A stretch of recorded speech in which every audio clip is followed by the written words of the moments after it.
थोडं. ह्यांची normal skin असल्यामुळे ना फक्त आपल्याला वेट वॅप्सनी क्लीन करायची.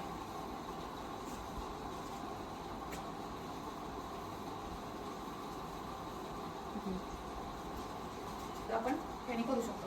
आता आपल्याकडे टाइम पण आहे, डोळे झाका म्हणायचं, टोनर करायचं.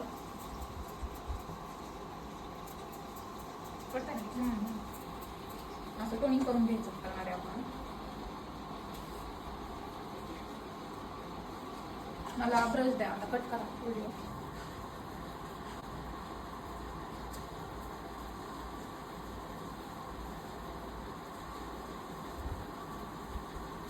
फॉरएव्हर 52चं कन्सिलर पॅलेट आहे. ते नवीन बिगनर असाल तर ते घेऊ शकता.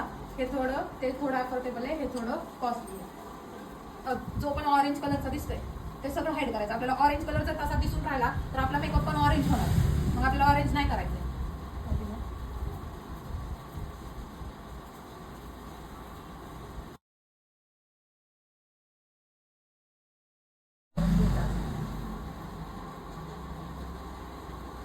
हा तर मग मी डार्क मधला थोडंसंच घेणार, ते मला लागणार आहे, मी तेवढंच घेणार. आणि नंतर हा कुठला आहे, फेअर मध्ये येतो, मग मी हा फेअर मधला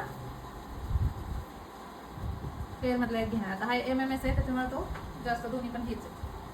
समजलं तुम्हाला मिक्स मी कसं करते की तुम्हाला ड्राय झाली म्हणून. आता ब्रशने लावला का लगेच मी असं करायचा ब्लेंडर वरती बघा दीक्षा.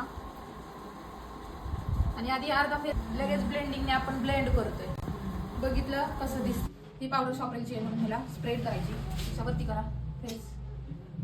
आता इथं क्रीज पडला दीक्षाला, हा ह्या क्रीज अशा करायच्या, दीक्षावरतीच ठेवा. केलं इकडच्या डिरेक्शन, इकडून लागली पावडर.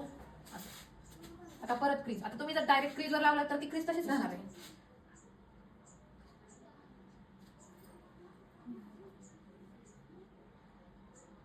पावडर लॉकिंग झाली. नंतर ब्राउन्सरसाठी ही काय आहे, जॉ लाईन आहे. काय आहे ही, जॉ लाईन. आपल्याला जॉ लाईन कव्हर करायची. इकडे बघा झाली जॉ लाईन. तर तुमचे जे फेस आहे तुमचा तुम्हाला कटिंगची गरज नाहीये किंवा लाईन फिल करायची पण गरज नाही, कारण तुम्ही करायचं. कळलं हा. आणि हे नॉर्मली, आता नॉर्मली ना इथं करायचं.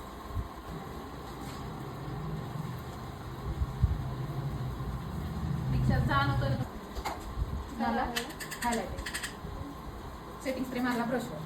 आता हे घ्यायचं असं झटकायचं.